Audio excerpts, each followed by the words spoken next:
What's up, everybody? Welcome into the Liquid Trucking Podcast. I'm your host, Marcus. Thank you so much for joining us today. Just want to give a quick shout out to everyone that took part in the Veterans Day episode last week. We got a ton of pictures from you guys. They're all up on the website right now. Head on over to liquidtrucking.com and click my face there. It's right on the front page. It'll get you to our podcast landing page where you can check out all the pictures that we got from our vets that work for Liquid Trucking. So really appreciate everybody taking part in that. Thank you all for your service. We hope you had a great Vets Day, and we really appreciate the participation. On to today's episode. It's a doozy, maybe one of the longest single interviews that we've recorded. And this time we are going to be talking once again to the Teenage Hotline. I have got 5 drivers joining me. Polar Bear, Matt Kleich, Burt Morris, John Frey, and Jason Krayenhagen are all going to come on. And actually what we've done with this episode is really cool. A while back, we asked you drivers for suggestions for topics you'd like to hear on the podcast. And when we were trying to come up with an idea for this week's episode, Jason Eisenman said, hey, what if instead of taking one of the driver suggested topics and doing a whole episode about it, what if we got a bunch of drivers on and we jammed a few of these questions into a longer segment and let kind of a panel of drivers address what these other Liquid drivers are asking? And it was a great idea. Look, I'll tell you right now, a little bit of peek behind the curtain here. I've already recorded the interview with those 5 drivers. It was fantastic. It was so good. We shared laughs. We got a lot of really good responses to the questions that Burt Morris, Terry Smith, and Nathan Dobrenz all posed to us when I sent that text message out a while back. Terry, Nathan, and Burt will all be taking home 50,000 Drive for Gold points for sending in their suggestion and having it picked. And by the way, that now makes 5 drivers that we have awarded 50,000 Drive for Gold points to for helping us with content here on the podcast. So it's pretty lucrative for you. I think that the monetary value of those 50,000 points is like $250, something like that. So it's a pretty big deal, and it doesn't take much. So we really appreciate all of you that that joined in on that text message and sent us an idea. We're still working through them. So if your idea hasn't been selected yet, doesn't necessarily mean that it's not going to be selected. We just got a lot to talk about on this show, which is a pretty good problem to have when you are your job is to be a podcaster. So I'm all about it. You guys are doing great. And the suggestions that we had for today's show were really good as well. We're going to dive into a few different aspects of trucking here. We're going to talk about relationships and managing them while OTR. Nathan asked, how did your marriage hold up to starting a career in trucking? And how do you manage family time and everything like that? We'll get answers from the guys. Terry Smith had a really cool question. He said, I don't want to know about the driver. I want to know about the person. What makes the person tick? What do you do in your off time? What are your hobbies? What defines you as a person? Which I think is a really cool question, and we'll get answers from all the guys. And then Burt Morris, who will actually be one of the drivers on our panel that will be asking these or answering these questions, also sent us in a suggestion and said, hey, I want to hear from other drivers about how they maximize their home time. So we're going to get to all of that, and I'm going to have 5 different drivers to ping all these questions off of in our Teenage Hotline format. I'm really excited about it. We're combining 2 of my favorite episode ideas here. We've got the driver feedback and what do drivers want to hear, driver suggested episode topics, and the Teenage Hotline. And those things are about to meet forehead to forehead right now here on the Liquid Trucking Podcast. Let's take a listen. Welcome to the gold standard of podcasts for the gold standard of drivers. This is the Liquid Trucking Podcast with your host, Marcus Bridges.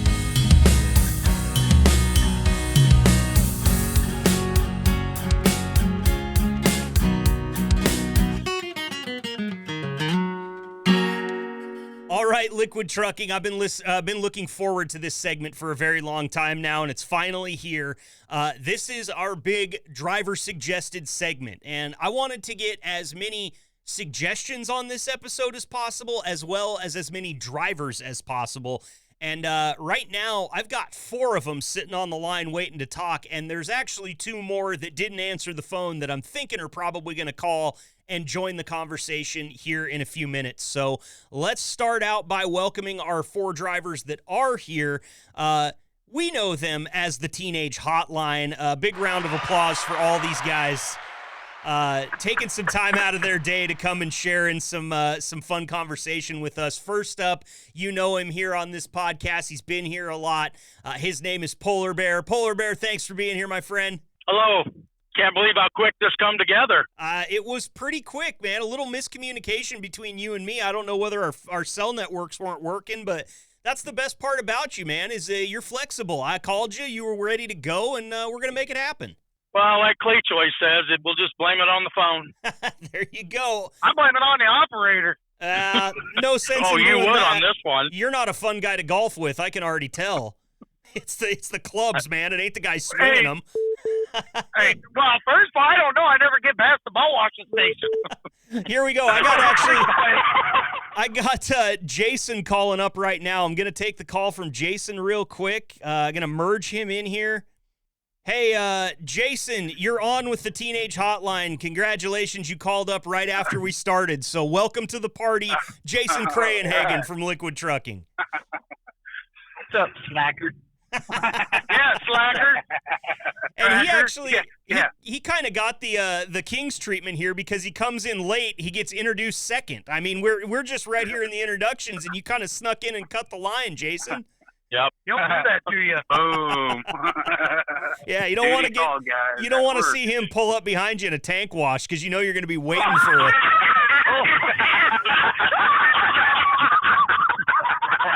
Nope. Uh-oh. No, I don't. Uh-oh. Also joining us today from the Teenage Hotline, we've got another regular in here, Matt Kleich. Matt, thanks for being here, man. Thanks for having me, Marcus. Of course. Our third driver joining us today is going to be John Frey. John, what's up, man? Why do I have your name saved in my phone as Johnny South Dakota? Is that your nickname? No, I sent it to you. Oh, we call him a lot of things. Yeah. Okay. Can't go on air. He's actually Johnny Two Cheeks. Yeah, Johnny Two Cheeks. Geeks for weeks. I got a few nicknames out here. Okay. And I had like 4 Johns in my phone, so I put him as Johnny South Dakota. All right. Well, I wasn't sure if that was like a paying homage to Point Break or something like that. Like, we've got Johnny Utah, we need a Johnny South Dakota too. But let's see here. So everybody's been welcomed except for Burt Morris, making his first appearance here on the podcast, if I'm not mistaken. Burt, glad to have you. Glad to be here. Glad to be here. Yeah. Just call me Furto. Everybody else does. Berto. I like it. Furto.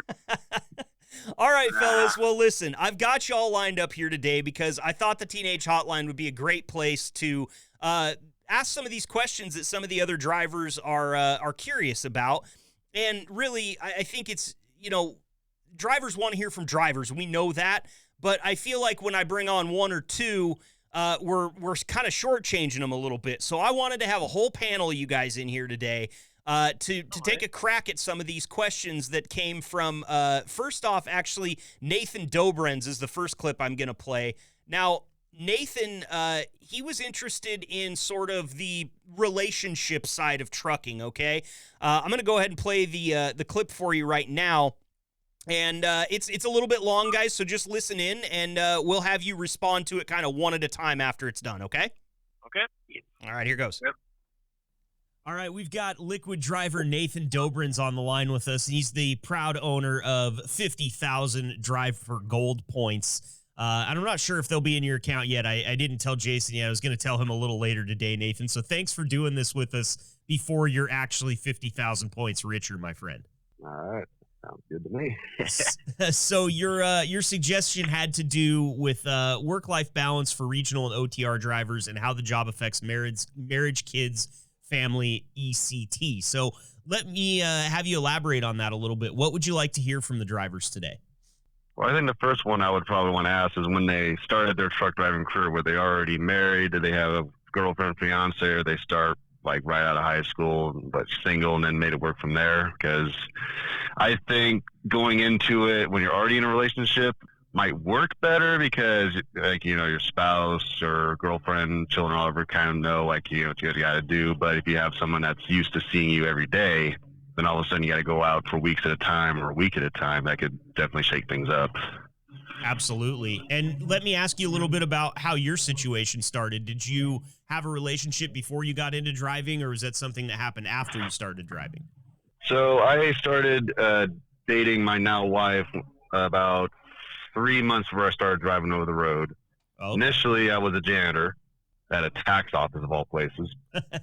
Then I was going to try to get into corrections, but unfortunately, since I tried marijuana a year prior, their requirement was you had to be 5 years clean before you could even get your foot in the door, and they would put you on a lie detector test and all that. Wow. So the other option was I looked into it as truck driving. I had a few family members that were in it. My cousin's the one that's kind of like we discussed before, Big Bird. He kind of guided me along through the school and all that. And I told the wife, I told her, like, look, we do this from the rough math I'm looking at. Usually you have to do 2 to 3 years over the road to get enough experience for the regional and local driving jobs open up. Mm-hmm. And she was on board with that, saying, like, you know, if you got to do it, do what you got to do to get your experience, and I'll support it. And well, we're still married to this day, and we moved and all that, and it worked out. That's good, man. So it's a success story, but when you're asking this question, I think you probably are thinking, hey, there's a lot of stories out there that aren't as successful as this. It didn't work out for whatever reason, yeah? Yeah, because, like, the one thing that always stood with me being over the road, I would get to talking to our drivers at our companies, and a lot of them were men in their 40s and 50s. I'm only 31, so they had a lot more time on the road. They said their biggest regret about the career was missing their children growing up. Yeah. And that was one thing me and the wife did discuss, like, at some point when we do have children, like, we would have to reevaluate if staying regional or going local, how would that work long term. Mm-hmm. Absolutely. Because even talking to those drivers, even talking to my local drivers, all of them, they did take a stint off the road and went local during their children's, you know, first 5-8 years, and then went back out. Sure. So it depends on situation by situation. Yeah, absolutely. Well, I'm going to put this in front of a bunch of different drivers with a bunch of different situations and see what they have to say about it. I think the coolest part about this is, you know, it's unique for everybody. Like you said, it's different situation by situation. However, I think everybody can learn something from somebody else in the way that they dealt with the situation. So looking forward to hearing what these drivers have to say, Nathan, and just appreciate you coming on and posing the question for us.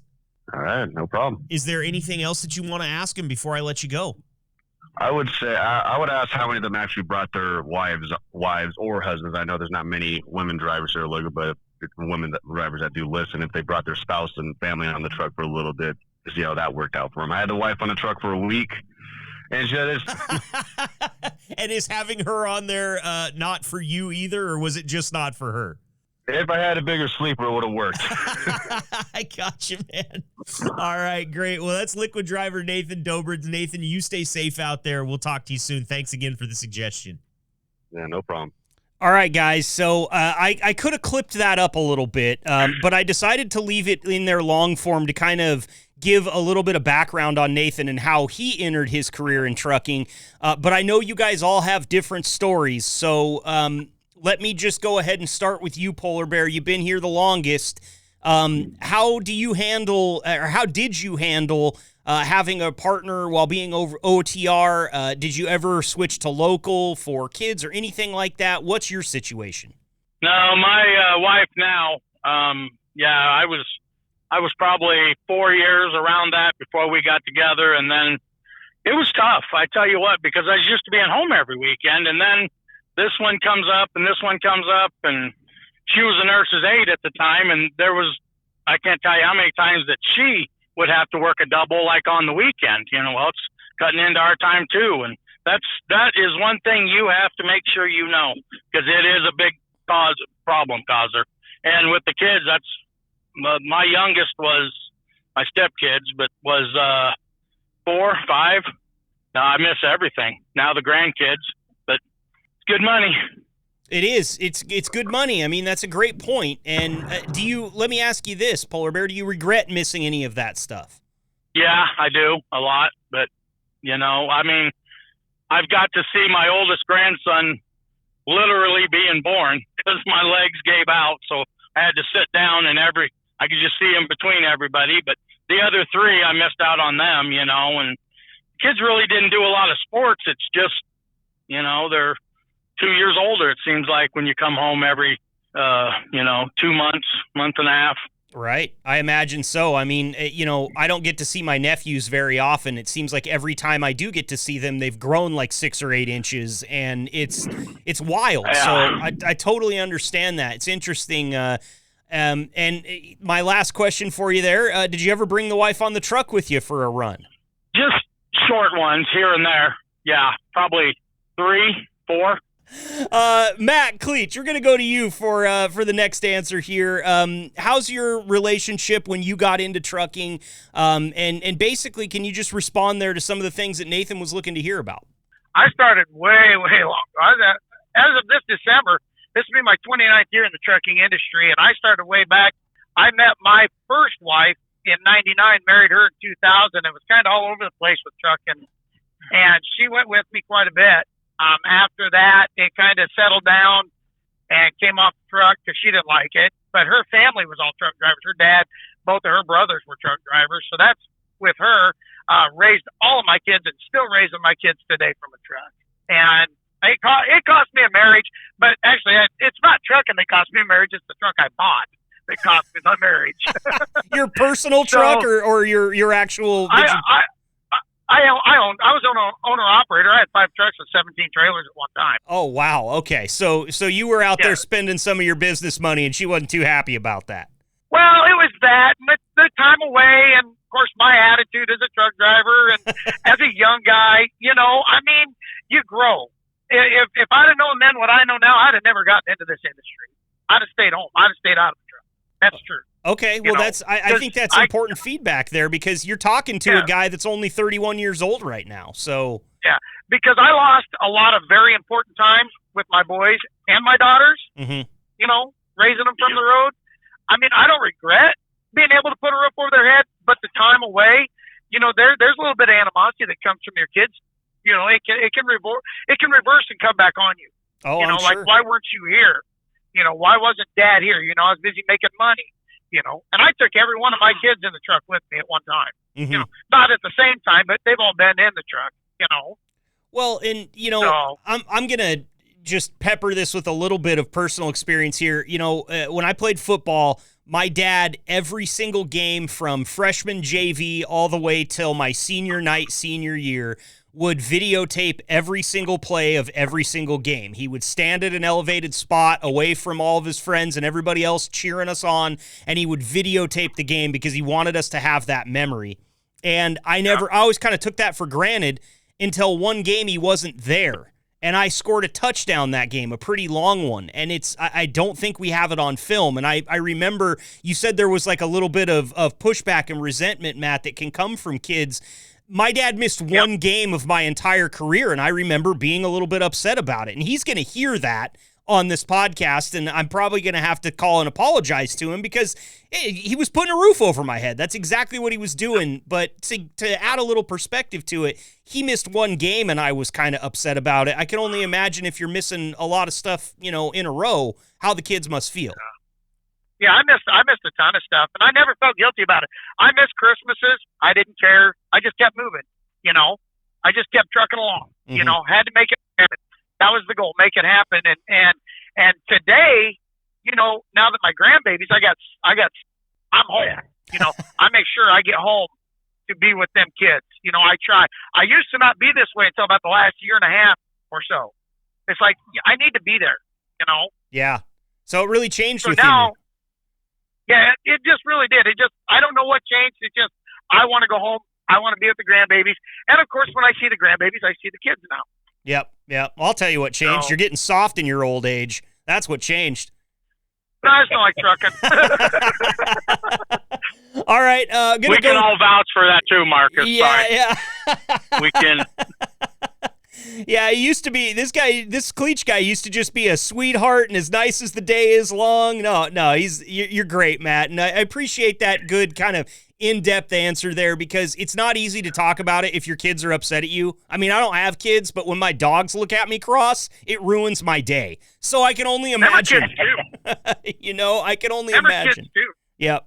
I'll tell you just a little something. I've been so busy trucking that I have all four of my grandparents have passed. I only made it to one funeral. Wow. So that's how busy trucking can keep you. Yeah, absolutely. Absolutely. Well, let's go on to the next driver here, Burt Morris. Making your first appearance here on the podcast. Really appreciate you coming in and jumping into this group of people that I know you talk to them all the time off the podcast, but I imagine it might be just a little bit intimidating to get onto a recorded conversation with these guys. I just can't say what I normally say. Okay, so you're operating on radio. Yeah, I am. This is the PG version. Okay, perfect. Well, we'll get PG Burt in here to answer this question from Nathan here. What was your status with your relationship when you first got into trucking, Burt, and how have you kind of managed relationships and family since you've been trucking? I've been driving about 10 years. I started driving about 2014, and I was married at the time. I was home daily, so I was there for my daughter and everything when she was born. But my ex didn't like it that much, because you still, being a daily driver, you're still running 12, 14-hour days. She'd come home, you're tired, and, so that and that relationship. She was really good at spending money, and so we had some financial problems, and it led to a divorce. I had another girlfriend and got in a custody battle over my daughter with that previous wife, and I went over the road because I had like a $60,000 attorney bill at the end of an 18-month court case, and I figured I'd go into tankers and hauling hazmat, and I got that paid off. I made really good money and everything, but she hated it that I wasn't home, and then one day she told me I had to move my motorcycle somewhere so she could park the car, and I told her I found a place for my bikes that was attached to a new house, so I broke up with her. But as far as the kid stuff, my daughter's pretty understanding. We're pretty close. I don't really miss her programs. I might miss this orchestra one coming up here in a couple weeks, but she understands that my job's a pain. I mean, we have a pretty good relationship and discuss things, and so she's pretty supportive of that. Now I have a girlfriend, but I've known this girl since now, like I was 19. We used to date, and she's really understanding and supportive. I mean, we plan stuff all week and whatever, like I just told her earlier that, I might not make it home till Saturday morning. She's like, the one that gets real upset is the dog. Oh, yeah. The girlfriend understands we need money, but the dog, like, I send these guys pictures, like Fridays, my dog is staring out the window and waiting for me. Yeah. And then I come home and she gets the zoomies and goes absolutely nuts, and she won't leave me for the whole weekend when I'm home. Yeah, well, she knows you're heading out again, man. And you know what? That dog has never seen you spend $1 with her own eyes. So as far as she's concerned, you just make the food appear, man. And where is it? Somebody's got to get it. Yeah, exactly. Well, I'm interested to know, Burt, because you talked about your relationship with your daughter and how your daughter's very understanding, but a couple of your partners before that weren't as understanding. When you finally found a girlfriend that did kind of understand and put up with the gig, did that take some pressure off you while you're out there on the road, like not having to think about that? I thank her all the time for that, for her support and like being understanding, because the other two just put me through a living hell over my job. Mm-hmm. It was constant complaining, and it got to be, well, why don't I just go, OTR, because it's not even worth coming home for this kind of animosity, and it's like just really unhealthy environment. So, I mean, I got out of it. Yeah, good for you, man. Good for you. And you know what? Everybody, especially doing the job you guys do, you deserve to come home to somebody that's not going to make it even harder at the end of the day. Yep. And, I don't have a lot of experience with that, as I've never been a truck driver. I did used to do a radio show that was very crass, and we were at strip clubs all the time, and there was all sorts of stuff like that went on. And I had one girlfriend that every single night after I got off the air, it was call her. She lived 8 hours away. I had to explain it all to her, and I always had to have some sort of excuse for why I was out trying to make money and do something that I love. And then I met my wife, who actually was a fan of the show, and I never had to explain anything again. And that's why I asked that question, is because for me, that change made a huge difference in my day, because I wasn't stressed out wondering how I was going to explain why I spent 3 hours at a strip club at 3 PM. You know, it's just kind of hard to explain, to be honest with you. Like, you can only tell her the steak. You can really only tell her that the steak is good at a strip club once, and after that, she won't buy it ever again. Okay. The steak. Seems like pictures do no justice either. No, they don't. And I'll tell you, you get some bruises taking your camera phone out in a strip club too, Polar Bear. They'll slap you off a wall without thinking about it twice. So. Johnny, South Dakota, let's go to you, man, for Nathan's question, talking about relationships. What was your situation when you got in? What's your situation now? Before I got in, I was married. I had 4 kids before I just started actually doing regional. Mm-hmm. Just had to, tired of making ends meet, doing oddball jobs that I've been doing, and come into this job here. And told the wife, like, making good money. I'm going to be away all week, be home Friday night, Saturday morning, first probably month. So it was kind of hard on the wife more than the kids, but as soon as, not missing out on all sorts of stuff and activities, not being home every day like they're used to. Sooner or later, they understood what Dad had to do, so they got a roof, so they can have a roof over their head. Mm-hmm. Every time I get home, kids run out to the truck, give me big hugs, and tell them how much they miss me. That's awesome. And that probably makes you want to get home worse than anything else, I imagine. Yes. Yep. I look forward to getting home on Fridays. I bet, man. I bet. And tell me this, John, who was it tougher? Who took it harder? Was it harder on the wife, or was it harder on the kids during that first initial adjustment period? Yeah, I'm going to say it was harder on the wife, because she's dealing with 4 kids 5 days a week. Yeah. Dealing with illnesses, school, programs and activities, sports and stuff. And I'm not there to be able to go to, their activities. Sure. One time I make the activities, if I take a day off, and then they happen to have an activity that day, that's the only time I'm really able to see it. Right. And then you got to weigh that with how much you're going to feel those days off at the end of the month, because that's going to trickle down to the family as well. Yep. Yes, it will. So I don't hardly take time off just because of that situation. Sure. Absolutely. Well, and I think that, again, when I talked to Nathan and you guys listened to the clip, I thought that was kind of what he wanted to know, is like, hey, I'm living this. My situation is this.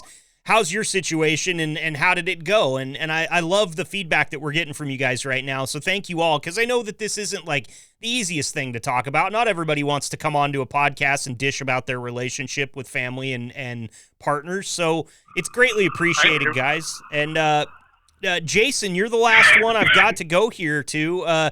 You heard the clip as well, man. What was your situation as far as your relationship when you got into trucking, and how have you been managing that since you've been working at Liquid? Well, married, 2 stepkids, and 1 biological son. I don't know. A lot of me still being here has a lot to do with Chris Baltuchis, because after about 7 months of being out all week long, and I guess the biggest issues was like the wife, being alone, and then like the daily roadblocks or objects that would come up to her, like you're normally there to do. Be like she has a flat tire, or the electricity went out, or something happened at home, and you couldn't be there. A number of those start piling up, and all of a sudden you start feeling like, man, that's like my job, my duty, I can't help her out. And then, after, a few of those things start happening and those start piling up, and you realize getting home at noon on a Saturday and have to leave first thing Monday morning, plus having to make sure you create this time for her, for the kids, it's just not enough time. It just didn't feel that way to me. Mm-hmm. So after 6 months, I walked in and I was just honest. It wasn't until I remember my first job where I had a very good job. I was project manager of putting up windmill towers. I was making better money than I make here now, but I put my job ahead of my family, and that helped cost me my first marriage and time with my son along. And then all of a sudden, here I am now here. And when your kids look at you, even your stepkids, and they're like, when are you, why can't you have a normal job? It kind of hit me kind of hard. Mm-hmm. So then it's where you got to take and, I don't know, have a deep down thought with yourself, and ultimately it ended up me showing up to work one morning and just having a talk with the dispatcher at the time, and Chris saying, can't do this. After only 2 weeks, and I totally understand. Well, and Chris's answer's I'm handcuffed to you in that truck. You ain't going nowhere. We're gonna work with you. We'll figure it all out. We don't want you to leave. So I'm still here today, but I'm a local guy now, and helped and give me the ability to still have a relationship, which I prioritize over money, over anything. I mean, that's just who I am. I guess it's in my nature. I'd just rather have that. So Sure. to answer his question, I guess you just got to just do some, be real with himself, honest with himself. How's he going to feel when those times come up, or problems arise, or a kid does come in the fold? What is his priority? Some guys can go out there and do it and don't bother him a bit. And me, it just, it ended up affecting me mentally and emotionally. I just had to make that call.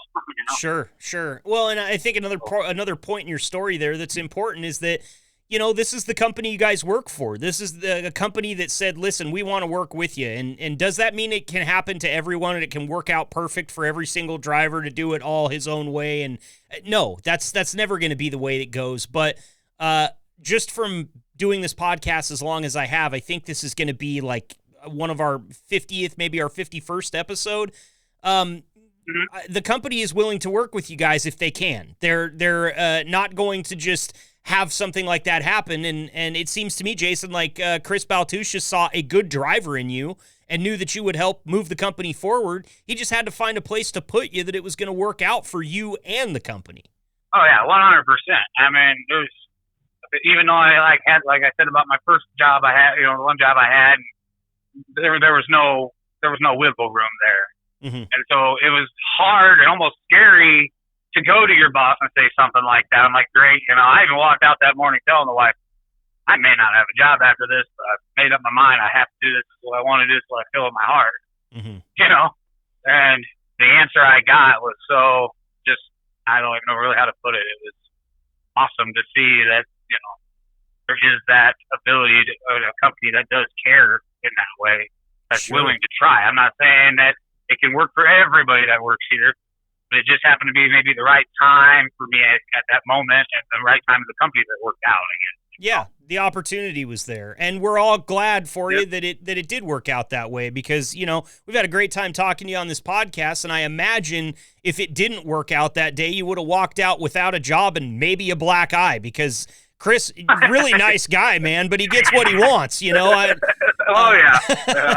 So That's the truth. Oh man, well, it's always cool, and when we don't mention it enough, the special relationship that you guys have out there at Bartow with Chris and everybody else that works out there. I know you guys are all really close, and it's just a testament to how good of a company this is to work for, Liquid, and I get to hear that from the drivers. It would be one thing if I had management on this show all the time telling me how good the company is. That's not how this podcast goes. I have the people working at the ground level telling me that the company does these good things for them, and so I think there's something to learn from all of that. Have a conversation. Make sure that the situation's working out for you and everyone else involved.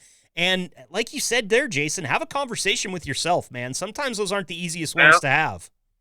No. Yeah. No. I talk to myself about how my eyebrow grows together and I'm losing all the hair on the top of my head in the mirror all the time. It's just a terrible conversation. Why can't some of it go up there? Why does it gotta be exactly. Why has it got to connect on the South 40 down here?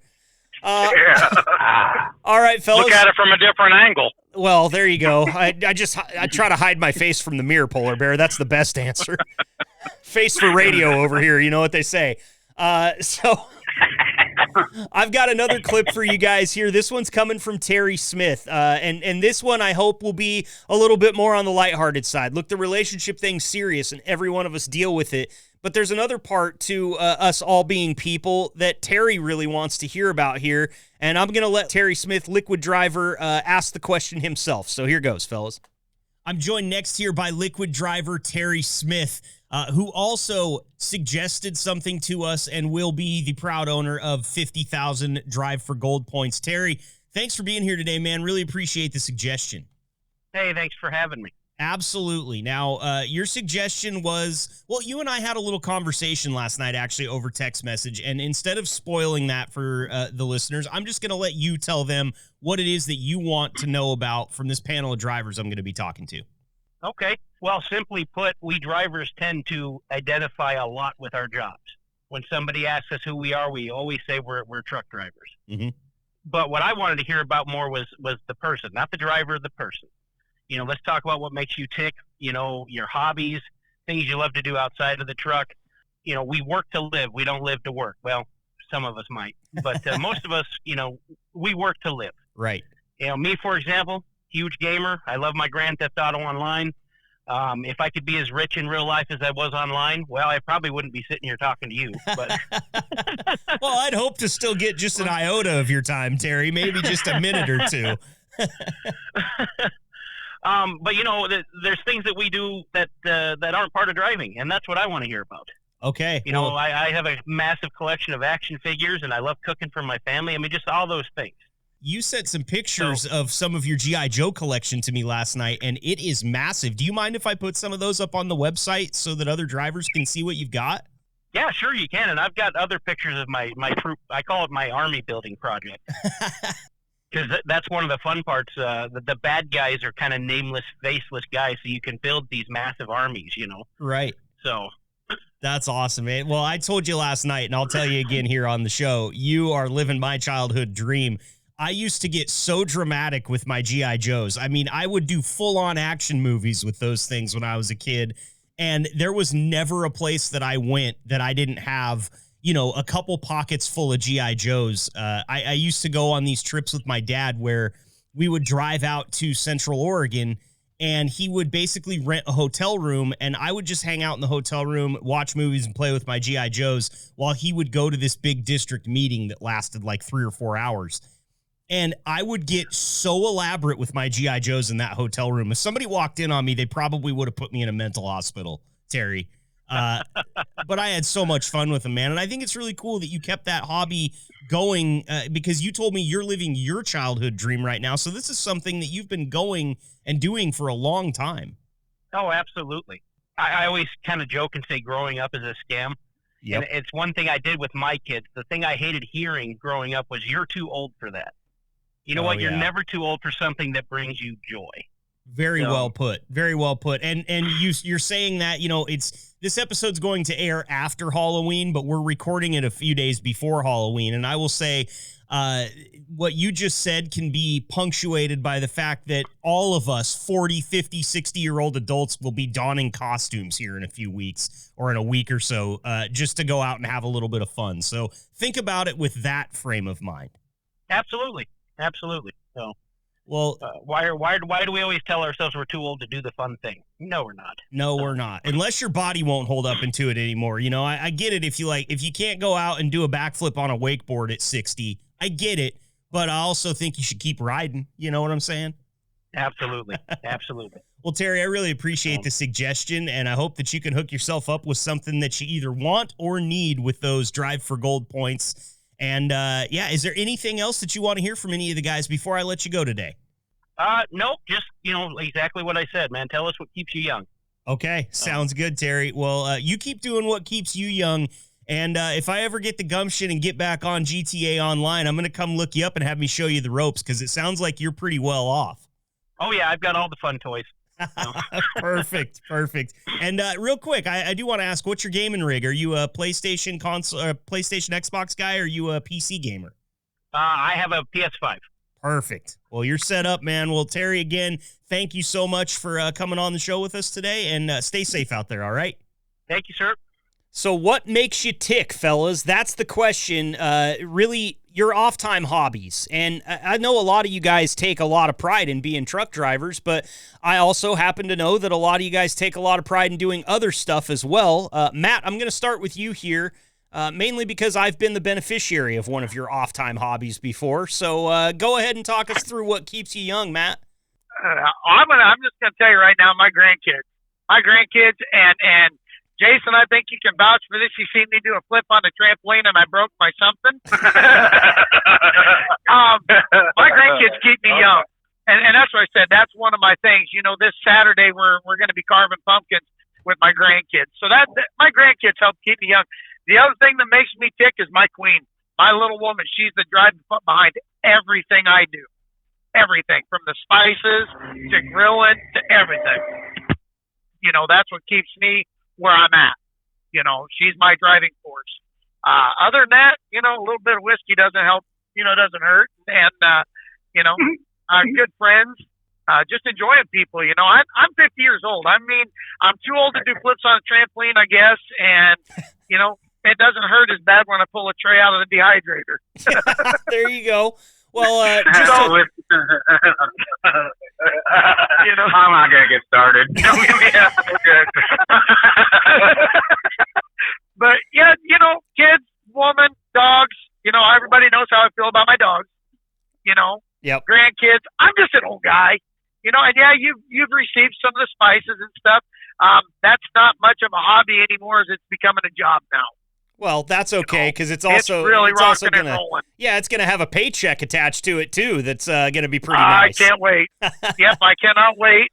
I've reached out to some major companies.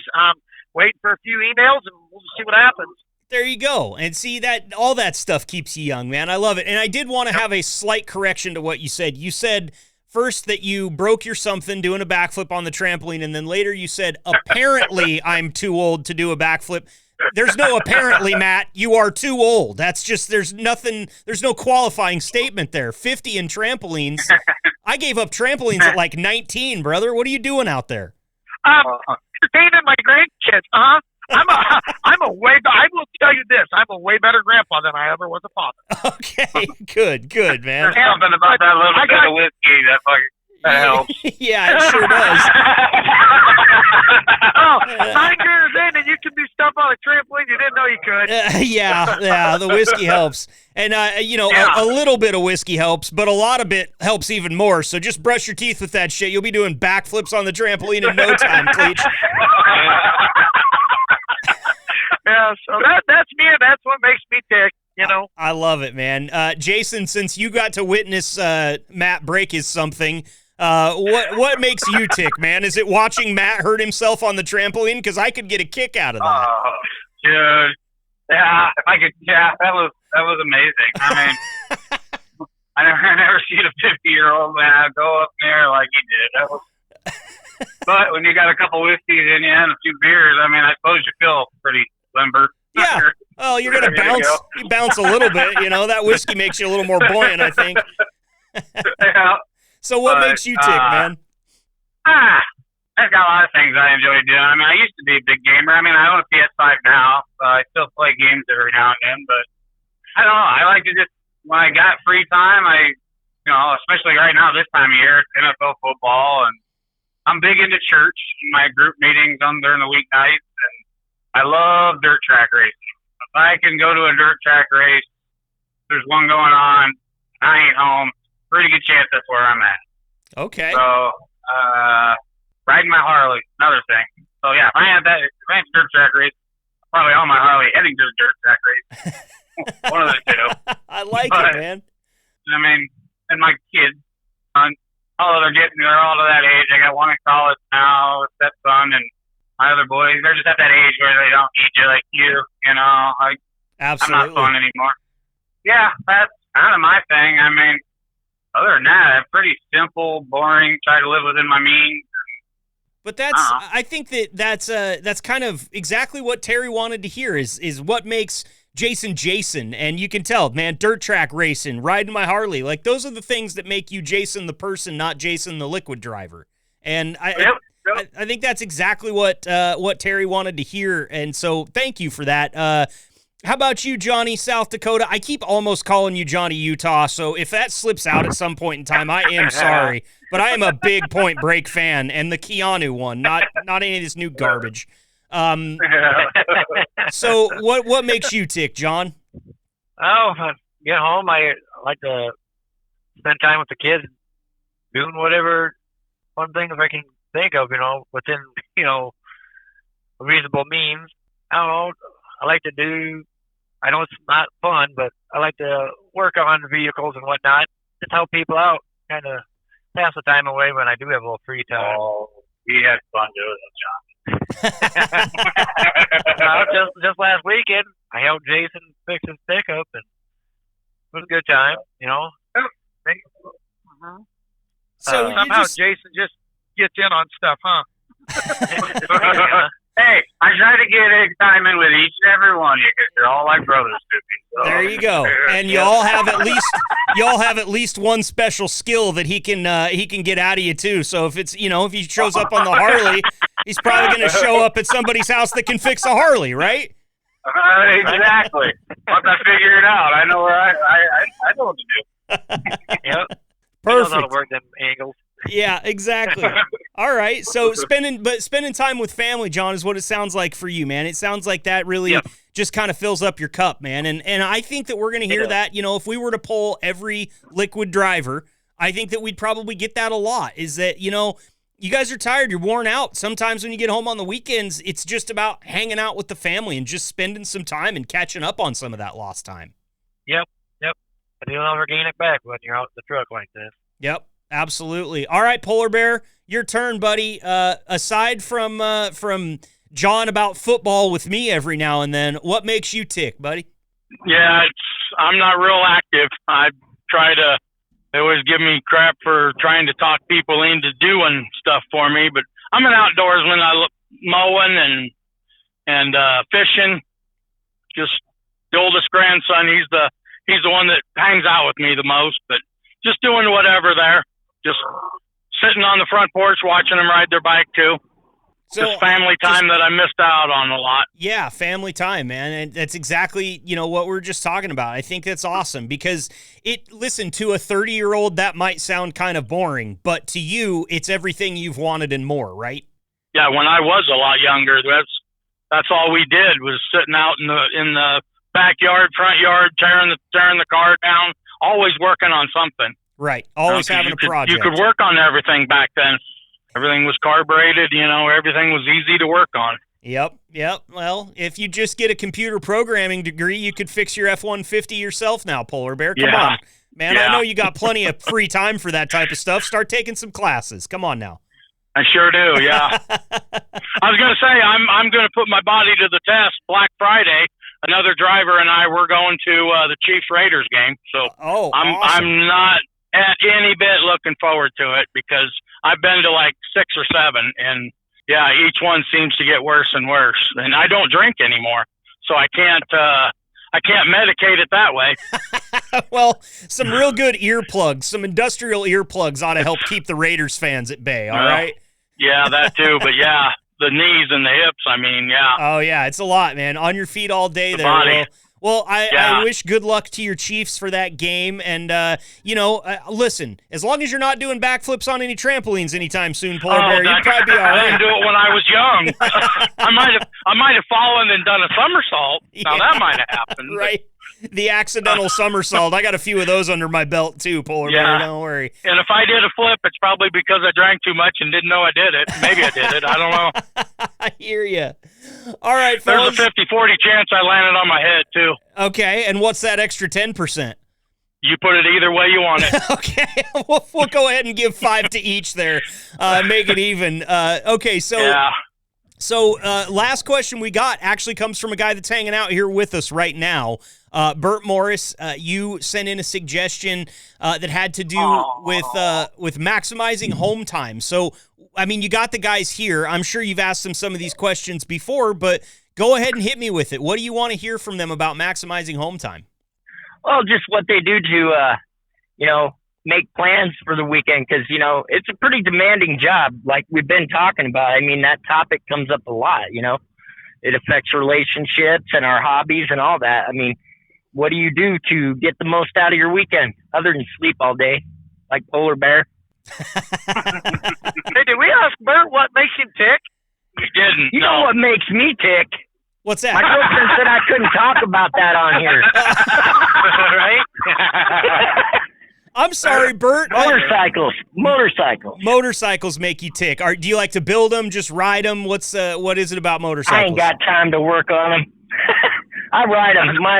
My girlfriend's got her bike. My kid rides with me, and we go to a lot of races and all that stuff, man. Okay. So, we're always riding. Planning that stuff out can be kind of difficult with the job that you've got. I totally get that. It's probably not as impromptu as a lot of people. If you're working at home or you're working, at a place just close to your home and you're home every night, an impromptu bike ride on a Saturday afternoon is something that probably happens to a lot of people. But for a driver, that's something you got to plan. I got to prioritize what I got going on, and some weekends we go ride all weekend, Absolutely. Well, it kind of sounds like we can't go at all. Are you doing squat thrusts right now? No, I'm kidding. Yeah, I exercise is a big part of my life out here on the road. So I was climbing up in my truck. Sorry, I didn't mean to sound like Matt. He gets all wheezy and winded. Dude, I get tired fast, man. They both need another step on their steps going in, too. Have you ever heard you breathe heavy, too, right? Truck. We lean 40, girl. We ain't gonna take none from you, Polar Bear, on that. Oh man, you guys are great. I'm just getting some fuel, I don't know. I think the biggest thing with prioritize is leaving yourself enough room for like an audible if you want to break it into football talk. Yeah, absolutely. Not to try to turn the last into serious, but if you're gonna plan your weekend out, I'm guilty of ramming mine full. Man, I'm not old. I'm still in my 40s, but I still look at man, it's 1 o'clock in the morning. I was, Sunday morning. I'm still out here hanging out, doing things, but I made it, and keeping them, Yeah. But gotta give yourself that wiggle room, in case, because you never know, especially with Burt, he said he might not be home till Saturday. Maybe maybe his schedule's ran full. I don't know what he's got going on. Let me ask you this question, though. When you do aggressively plan your weekend like that, you said that you're guilty of packing your weekend absolutely full. Does that ever add to the stress of, just general life? Because, listen, I got a football game that I'm going to this weekend, and it's a 12:30 kickoff. That means I got to be out there at 7:30 for the tailgate, and I'm not going to be home until probably after 5, maybe close to 6 o'clock. I'm going to be honest with you. I'm stressing out about that a little bit because I got some shit that I would like to do on Saturday, but I'm going to throw it all on the back burner to go and be a football fan like an idiot for a few hours. So does it stress you out more or less to have that plan really ironed out and have every minute accounted for? Yeah. I don't know if you're talking to me, but me, it's I got 2 properties I mow every weekend. But let's say my Saturday's busy or full. I got this I want to do.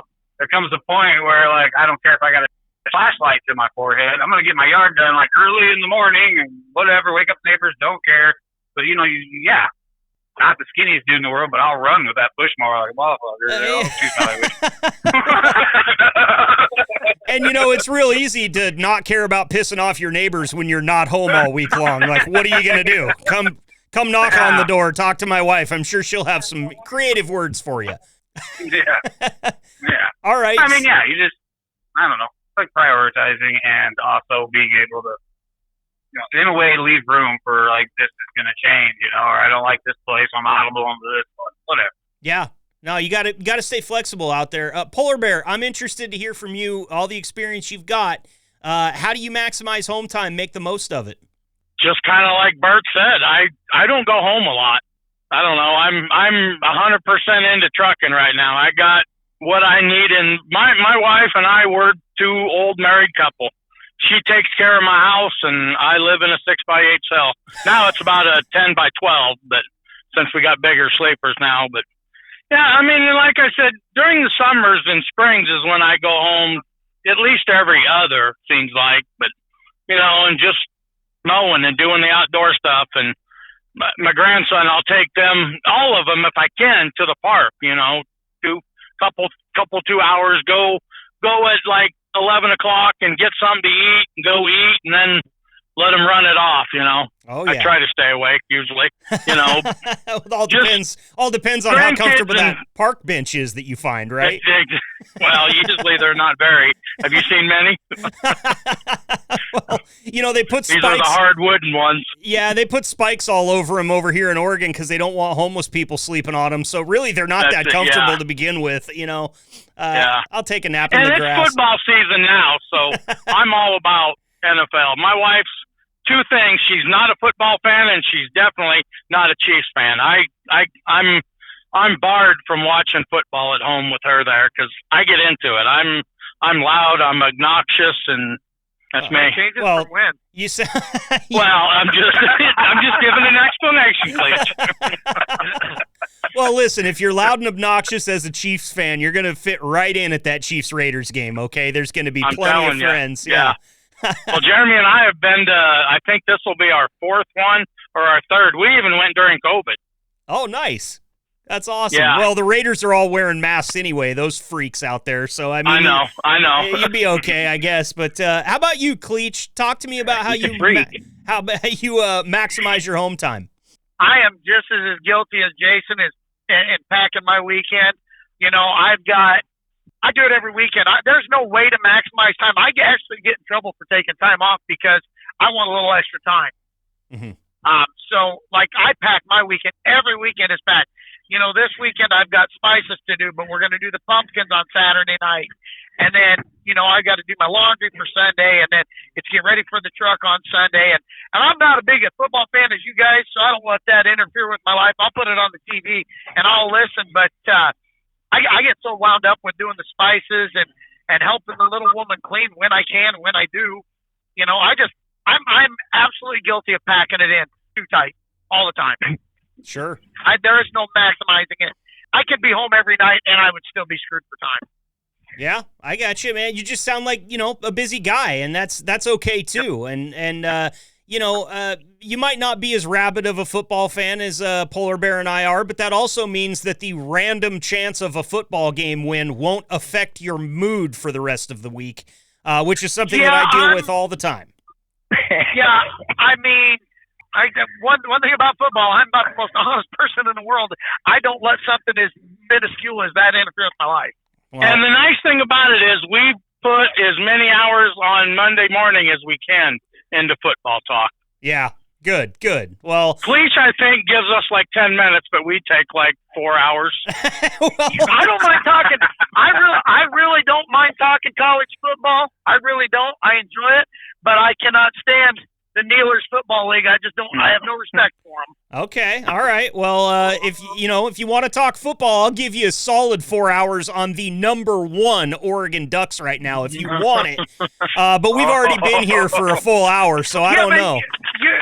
Now, just wait a second. #1 because you beat Ohio State, which I thank you for. You're welcome. And I do, yes. And don't worry, fellas. We'll do it again. For all you Ohio State fans listening out there, we got your number. Don't worry about it. Everything's going to be fine. I hope so. Yeah. I hope so. Well, wait a minute, because we know Nebraska's not going to do it on Saturday. Yikes. I should guess it. I did the podcast guy dropping the mic. I did Saturdays are for pain and sorrow. I watched that entire Nebraska game hoping that I was going to be able to have a fun conversation with you. I was rooting for the Cornhuskers, and I don't even think they showed up at the right stadium. That was a high school team, if I'm not mistaken. It's like the uniform showed up, and they went over to Northeast Indiana High School and said, "Hey, we need you." Yeah, I told you. I'm pretty sure that was the cheerleaders' plan. Man. Well, see, now Now, I got to throw this out there. That's what Nebraska gets for spending $1 million to Patrick Mahomes to watch our quarterback screw up. Well. That's what a lot of people are talking about right there. Well, I had high hopes for the kid, but he looks lost out there right now, and hopefully he can, he's still young. You got a good coach there. You got a good backfield. I'm not so sure they're going to start him on Saturday. Wow. Now we've got a little bit of soap opera football going on. That's what I like. Yeah, I think they're actually going to start Harburg on it. Yep. Okay. Yep. Harburger, was that his name? Yeah, Harburger, I think is what it is. Yeah. Harburger. What a great football name. You're never going to want to get in the backfield with a guy named Harburger. Harburger. Yeah. 2nd and 9 and hamburgers out there. Okay, let's well, move on. I'm over it. Fellas, I want to make sure that I heard from all of you because I forgot Burt there when I was asking what made you tick. I'm pretty sure that we only heard from 4 of you on maximizing home time. Who am I missing here? Who did I forget? SD, probably. SD. Yep. Okay. Johnny, Utah. All right, Johnny, talk to me about how you maximize home time. Now, most of these guys that pack stuff in, I'm just as bad. I always, usually by Thursday, I'm like, yep, I'm going to do this and this. Never give myself any breathing room when I get home. It's always get out of the truck. We either go shopping for groceries, or I'm doing some odds and ends stuff, away from home. Mm-hmm. There's just the only downtime I get, actually my downtime at home is sleeping. Sure. At night. There's a lot of guys out there Nothing wrong with sleep. No, there's not anything wrong with sleep. In fact, I hear that it, I can't remember. Was it good for your memory? I didn't get a lot of sleep last night, fellas, so that's probably why I'm having this problem right now. I forget what it was that it's supposed to be good at. Something about memory, if I'm not mistaken. But, well, guys, listen, I appreciate it. It sounds like as far as the maximizing home time stuff goes that you're kind of, you made the bed and you got to sleep in it because you're a truck driver. And unfortunately, there's not a lot of free time for you guys when you get to be with the families. But it sounds like, 4 out of the 5 of you guys said you pack it in. You do as much as you possibly can. That might be the key to actually maximizing that free time that you get, it sounds like. Yep. Yeah. Very cool. Yep, I get told to slow down all the time. All the time. Yeah. Girlfriend and the kid are like, hey, we just want to stay home today. And then I practice that sleeping thing. Good. I don't think you have to practice, Burt. I'm pretty good And at Burt's it. the oldest of all of us. Yep. I am. Well, listen, Burt Morris, Polar Bear, Matt Kleich, John Frey, and Jason Krayenhagen. Thank you guys all for coming on here. The Teenage Hotline makes its second appearance on the Liquid Trucking Podcast. Fantastic conversation, guys. We went for over an hour today. It's the longest one that I think we've done here, and so I just can't thank you guys enough, and I want to make some room for final thoughts for you guys before we let you go here. Polar Bear, we'll start with you, man. Anything to say before we get off here? No, not really. It's been a really good conversation. I'm glad we did this again. Me too, man. Thanks for being a part of it. Matt, how about you? No, I just want to thank Burt for coming on here and letting us hear his side of things. That was kind of nice, a different voice on here. And a shout out to everybody, Yeah. Just, hey, and keep it rolling. Absolutely. Big shout out to, actually, I want to take a second to thank Terry Smith and Nathan Dobrenz as well for their suggestions that we got to on the show today. And Burt, yes, indeed. Thank you for being here, making an appearance on the podcast, and delivering us a suggestion of a topic to talk about. Do you have any final thoughts, Burt, for anybody that might be listening? Where's my 50,000 drive for gold points? Okay. I'll get him. Is Burt the type of guy as I'm going to walk up to shake his hand the first time I meet him, he's going to kneecap me with a tire thumper because I forgot his points for a few days? Yeah, because you got to look up at you. Yeah, he just looked for his ditty lube. Yep. Shut up, Johnny. You won't see it coming. You look right over him. Hey, Yep. They call it axle grease, okay? It's axle grease. Wow. All right. Wow. Being a good boy. John, any final thoughts from you? Hey, thanks for having me on. Hey, you're welcome, Burt. Thank you. It was fun. Thank you, fun. man. You're welcome back anytime, by the way. You guys are just laughing laughing at the prospects of getting Burt back on here again. What are we going to talk about? It'll be fun. It'll be fun. All right, Johnny, South Dakota. Final thoughts from you, my friend. Yeah, I really don't got nothing to add to this right now. Okay, good. I can totally understand that. Jason, how about you, man? Anything to say before we let you go? Yeah, just to go back to the first guy, just take all that into consideration with yourself. Don't be afraid to talk to this company. They seem really open and willing to listen. I guess when it comes to the home time, family time, or the scenarios that may be coming up at home, I mean, they are always pretty understanding with all that. Second guy, I mean, you're only as old as you feel, I guess. But if you're not, if you're not going to be that active or do anything, then yeah, live young as long as you can, I guess. Absolutely. But that's about all I got to say. Well said there. Stay off trampoline. Yeah, stay off trampolines. If we've learned anything today, it's that if you're 50 and there's a trampoline, you don't belong on it. That's the tall and the short At least of it. don't do the flip. Yeah, I mean, if you want to go up there and bounce on your butt a few times, then go ahead, knock yourself out. Well, actually, don't knock yourself out. That's or make your walker up there, get some steps, you go up to the trampoline and get on there and you shoot like that. You get one of those easy lifts. Get one of those easy lift things that you can sit in and takes you up the stairs to get you up there. There you go. He went on in one smooth motion, but he came off in multiple steps.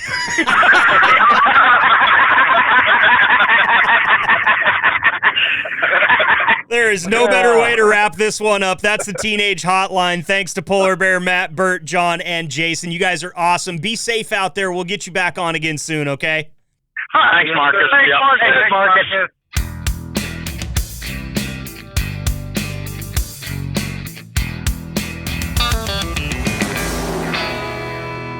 You're getting old when you finish up a segment like that, and not only are you sweating, but your jaw and neckline hurt a little bit because you've been laughing so hard during the entire thing. What a great conversation there with some of the guys from the Teenage Hotline.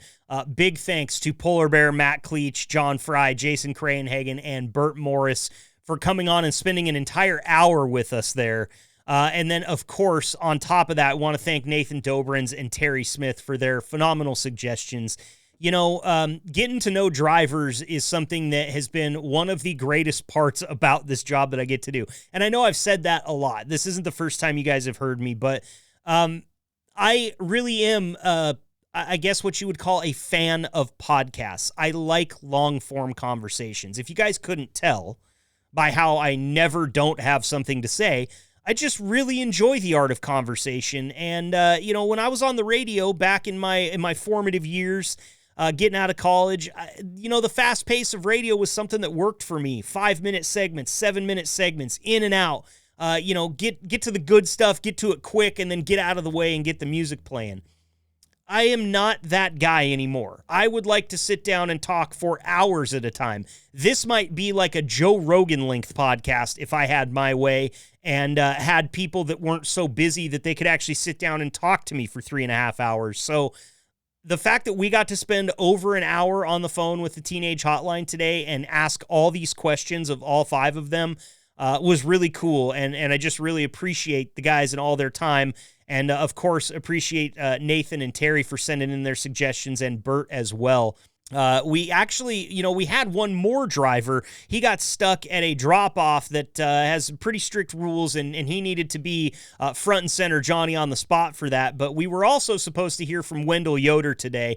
So I want to give him a shout-out because he had good intentions. He was going to come on the show, just couldn't make it happen, and that's the life we live doing a trucking fleet podcast.